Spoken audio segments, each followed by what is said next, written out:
Hello everyone, here are the 11 questions which can change your opinion on CAA and NRC which is going to implement in India. 1. What is the real intention to bring Citizenship Amendment Act 2019? The act has been introduced to aid refugees facing religious persecution in these three nations. It is Afghanistan, Pakistan, and Bangladesh. The real reason for excluding Muslims from the purview of the Act, as stated by our Home Minister Amit Shah, is that the Act is made for religiously persecuted people, and these nations are Muslim nations, and the same cannot be applicable. However, people from any of these countries can take their citizenship by fulfilling rules stated in the Citizenship Act. Second, why Tamils of Sri Lanka are not included in Citizenship Amendment Act? Tamils are not religiously persecuted people in Sri Lanka. They are politically persecuted people due to LTTE. However, during UPA government, they have been given citizenship when they came as refugees in India. Third, is CAA passed in Parliament to save Hindus living in Assam, Meghalaya, Mizoram, or Tripura? The answer is no. The amendment law inserts a new clause that says nothing in this section shall apply to the tribal areas of Assam, Meghalaya, Mizoram, or Tripura as included in the 6th schedule to the constitution and the area covered under the inner line notified under the Bengal Eastern Frontier Regulation 1873. Question 4. Then is CAA passed in Parliament to save Hindus living in India? The answer is absolutely no. With the cutoff date set on 31st December 2014, the number of people who will be benefited from the amendment stands at 31,313, a figure submitted by the IB during a parliamentary committee hearing on the bill in 2016. As said by IB, as our report records, there are 31,313 persons belonging to minority communities, of which Hindus are 25,447, Sikh are 5,807, Christians are 55, and Buddhists are 2, and Parsis are also 2, who have been given long term visa on the basis of their claim of religious persecution in their respective countries and want Indian citizenship. Hence, this person will be immediate beneficiaries. However, if the person is from any of these countries and not been registered, he will surely get benefit. Will the Muslims be asked for proof of being Indian through NRC? Firstly, it is important for you to know that no formal initiative like NRC has been started at national level.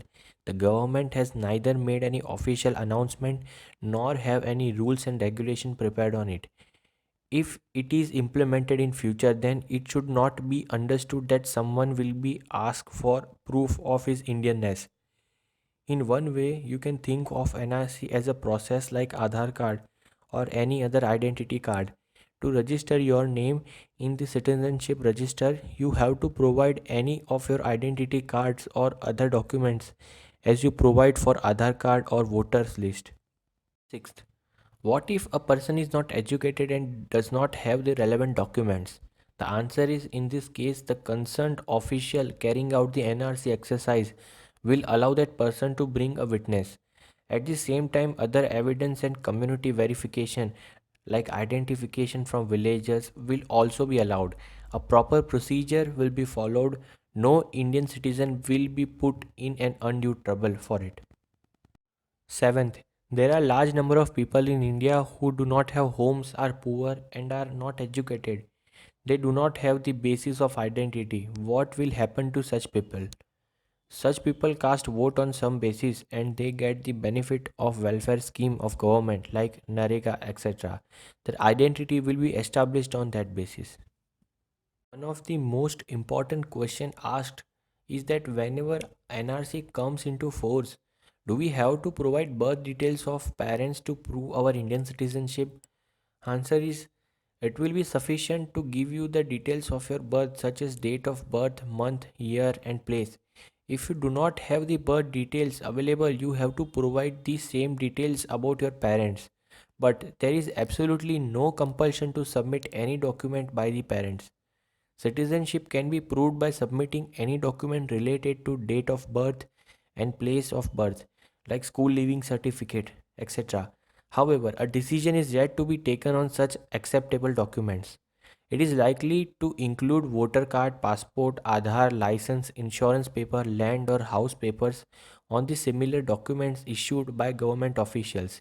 The list of these documents is likely to be longer so that no citizen has to suffer unnecessarily. Ninth, if NRC is applicable, do I have to prove the pedigree before 1971? It is not like that. For pre 1971 genealogy, you do not have to present any type of identity card or any document like birth certificate of parents, ancestor. It was valid only for the Assam NRC based on the Assam Accord and the Supreme Court's directive.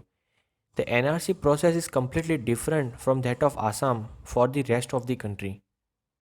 Another important question is that is CAA or NRC unconstitutional?